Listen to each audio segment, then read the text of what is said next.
What is up, guys? Welcome back to CageChat MMA. We're here to preview, of course, Cage Warriors 118. The trilogy continues, and we're into the second stanza after a brilliant Cage Warriors 117 last night. Obviously, we saw a new flyweight champion in Jake Hadley after he defeated Luke Shanks in a very dominant fashion. Obviously, we've just seen, four prelim fights go ahead now, and again, Cage Warriors bringing us the bouts that, they're cracking entertainment and they're cracking fights, and, both parties and all parties of this trilogy series have brought it so far.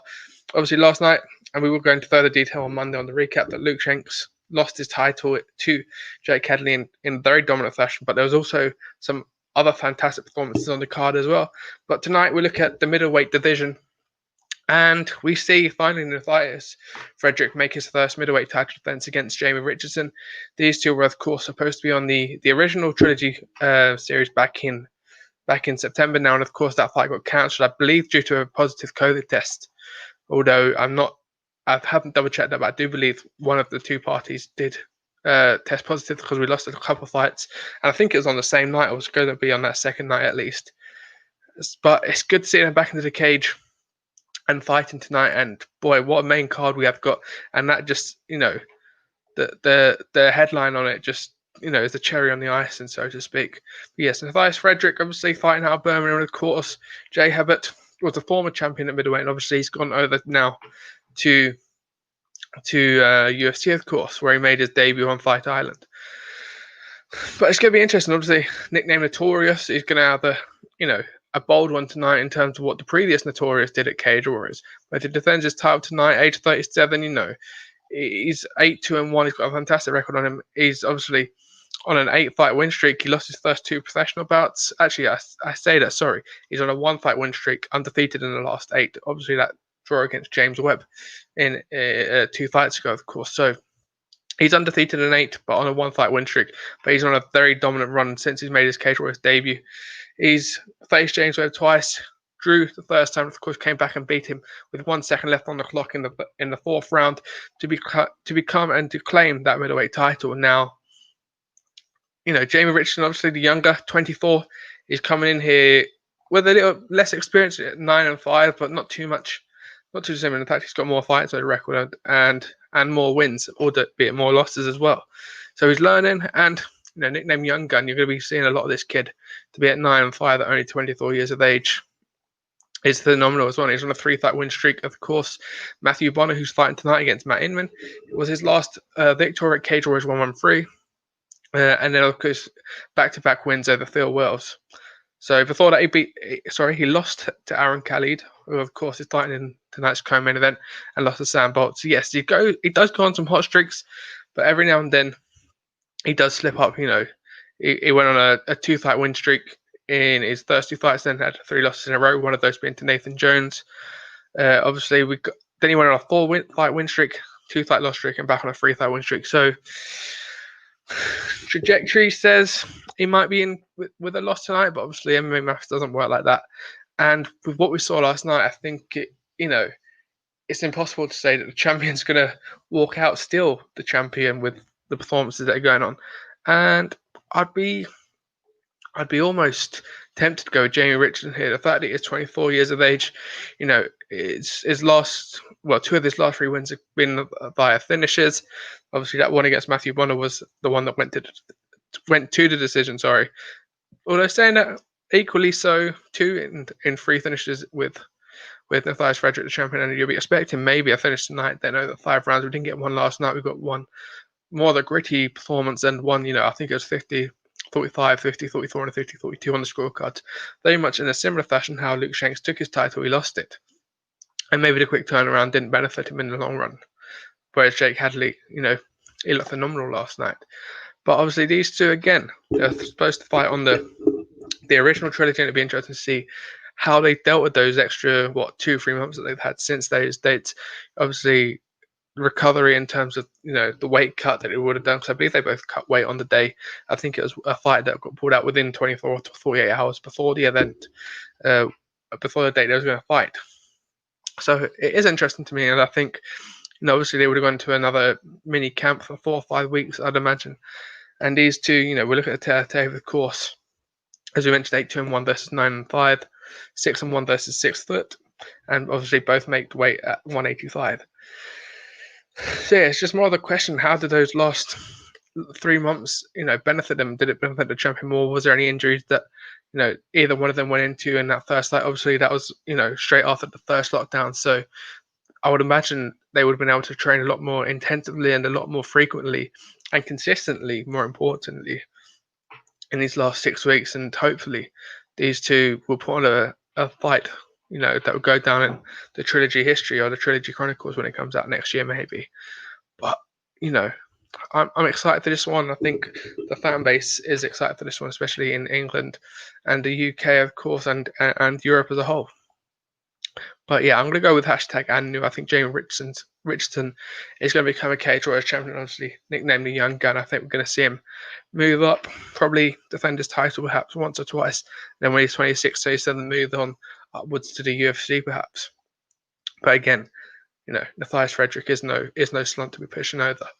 Now we move on to the co-main event, of course. Leonardo Damiani, of course. It's been a good week, a fantastic week, even you could say, for the Italian MMA. Obviously, Marvin Vettori picked up a win last week with an Italian win on his Cage Warriors debut last night, of course.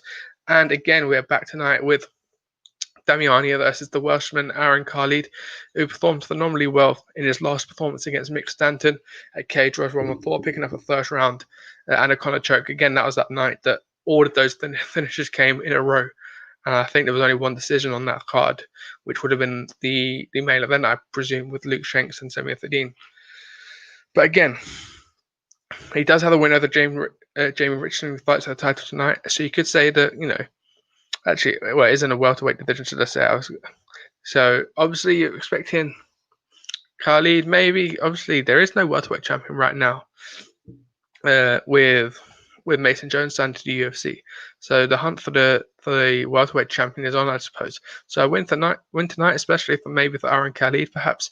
Looking at 10-5-1 record, you're looking at wins over Mick Stanton, Jamie Richardson, who fights the middleweight title tonight. Adam Proctor, he's beat already, who I believe just fought Mason Jones at the title. Let's double check that. I believe it was, at least. So he's got some good wins on his resume. A win tonight, an impressive win at least, would most certainly put him in maybe again against Mason Jones for that welterweight title at least. But yes, he comes up against 8-2-1 in Damiani, and it's a Cage Warriors debut for the Italian. And again, if he follows his countrymen this week, he's going to be making the nation of Italy very proud. And obviously, the boom that is obviously been highlighted recently, how big Georgian MMA is getting. I think Italian MMA is slowly getting there, obviously with Marvin Vettori now spearheading that, you could say, now with top 5 in the USA middleweight division. He's certainly maybe the talisman for Italian MMA, but they are coming. And just with the rest of Europe, we're getting some superstars coming out from the main continent of Europe, you could say. Obviously, we've always had a strong sort of British and Irish following within MMA, but I think the rest of the continent, France has legalized MMA now. So I think we're seeing more stars coming from Central Europe. But he is on a 3-fight win streak. Obviously, he's been fighting on the regional scenes. He makes his Cage Warriors debut tonight, as we mentioned. This one's a tough one. We'll look at the tally table. Of course, 8-2-1 against 10-5-1. So both of them very, very experienced going into this one. 5'10" versus 6 foot. 170, of course, reach not available on Tapology, but it's hard to go against these Italians at the moment. Obviously, we saw Ben Ellis, also a countryman of Aaron Khalid, fighting earlier and getting the win. So, it's 1-1 for Wales tonight, with Aaron Khalid making it potentially 2-1 tonight if he gets the win. Or it could be 1-2, unfortunately, for him if Damiani gets the job done. But, boy, yeah, predicting this one's going to be a tough one. I think it's going to be interesting to see what Damiani brings. If he brings that sort of flair and that aggression that Marvin Vettori does, or if he's a little bit more calm, composed. We're interested to see him fight for the first time. Obviously, Aaron Khalid, phenomenal on the ground. His last 3 wins have all come by submission. So expecting this one for at least Damiani to stay on the ground, because if he gets it or gets a takedown on Aaron Khalid, you're going to be expecting Khalid coming away with another submission win, which I think is what I'm going to predict tonight. I think the Italian dream comes to an end. The Italian job gets stopped tonight by Aaron Khalid, and the Welshman goes on potentially to fight for the title in 2021. And I think that that wouldn't be out, too far out of the blue for him, especially with the title being vacant as well. Now, for me, the next fight we're talking about is a personal favourite one of mine. Obviously, I believe the card is starting very soon now, or the main card at least. Obviously, we had the prelims prior to this. But, Matt Inman versus Matthew Bonner, and this one gets the juices flowing, don't it? This one gets you excited as a fighter fan. And this one, obviously, Matt Inman returning to the cage for the first time in 3 years after what has been a quite gut-wrenching and treacherous time for SBG Manchester. But they've rebuilt themselves after the passing of Carl Townswell. And, of course, Matt Inman has been the vocal point for that as the head coach now, you could say. And, he's returned to the cage after, his students almost flourished, really. Jack Harry, obviously the bantamweight champion. George Smith is an integral part to tonight, I think. Obviously doing very well. Nathias Fredrick, of course, there, who we interviewed just a couple of weeks ago. But, Matt Inman versus Matthew Bonner, the narratives you draw from it are impeccable. Obviously, Matthew Bonner fighting out of Next Gen in Liverpool, whereas you've got SBG Manchester, so you've got the Manchester-Liverpool rivalry there already. Obviously, Matthew Bonner's last fight was against George Smith, the student, you could say, of Matt Inman. So it's going to be interesting. Obviously, I thought George Smith looked phenomenal tonight for 2 rounds, but unfortunately gassed out in the 3rd round again, potentially probably due to the lack of the proper camp and a proper embedding of fitness, you could say, because of the first lockdown. Matthew Bonner came out in the 3rd round, still very fresh, and he got the finish on that above that TKO. But George Smith was this close to getting a submission win in the 2nd round and the 1st round, I believe. And I think he would have been 2 rounds up going into the 3rd. So I guess the narrative you play as with respect, the student couldn't do it, but the master's coming in to almost finish the job. And obviously, speaking with the lead, that's Inman, it's very much not the case. Obviously, Matt Inman, whoever you would have put in front of him tonight, he was going to make his return tonight, and it was one that shocked the MMA world. I think we all thought he was done. 20-10. That's a very experienced record for someone who's still very young, in mid 30s, early 30s. He's still got a lot left in the gas tank, coming off the back of the loss back in 2017, of course, October 2017. But again, he beat someone like Matthew Bonner. A lot of people were expecting if George Smith beats Matthew Bonner, he's a win or 2 potentially from the title. So if Matt Inman beats Bonner tonight, maybe, who knows, maybe we'll see him maybe put on a title charge in 2021. But who knows? I think, SBG Manchester as the whole plan was to pick up 3 or 4 titles this year, and it would be interesting to see if Matt Inman was the one who picked up that middleweight title, and see what happens there. And I think it would be nice for SBG Manchester.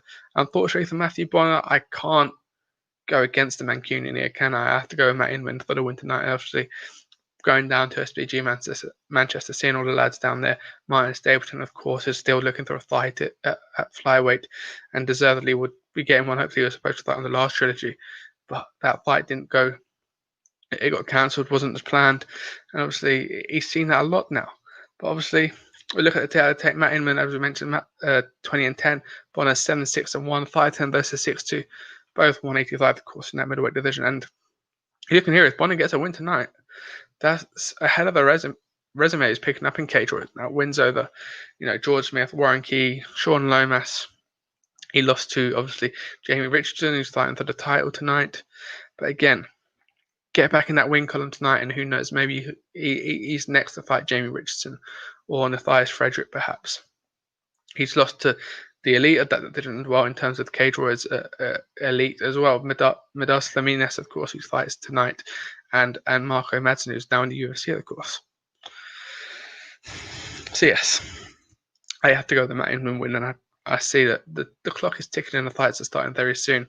And that leaves just the last 2 tonight. Obviously, Mick Stanton faces Midas Lamines, and opening the card is Adam Vontra versus Deki McAleenan. I think that is the pronunciation. I'm sure Quilter, our good friend from Ireland, will get me on that one. So yes, drop a message. Did I get Deki's surname right or wrong at least? But yes, that's in the lightweight division. Of course, Lamines versus Stanton is in that welterweight division, which is pretty stacked tonight. And it's going to be interesting to see what happens and how the title picture plays out. Because obviously, as we mentioned prior, the title is vacant at the moment. And I think, obviously, we've got the lightweight title being fought for tomorrow. There's also, I believe, a 4th title fight out of the trilogy series at least anyway. So yes, you got the vacant lightweight title and obviously the featherweight title. So yes, we do need two names tonight for that welterweight title scrap that you'd imagine would be probably March, April time now. Maybe start in May perhaps. But yes, I think that's a good place to leave it there, guys. Make sure to drop the video a like. Make sure to hit that subscribe button if you're on the YouTube channel. Make sure to hit follow and like if you're on the Facebook channel, of course. And we'll see you guys on the next video.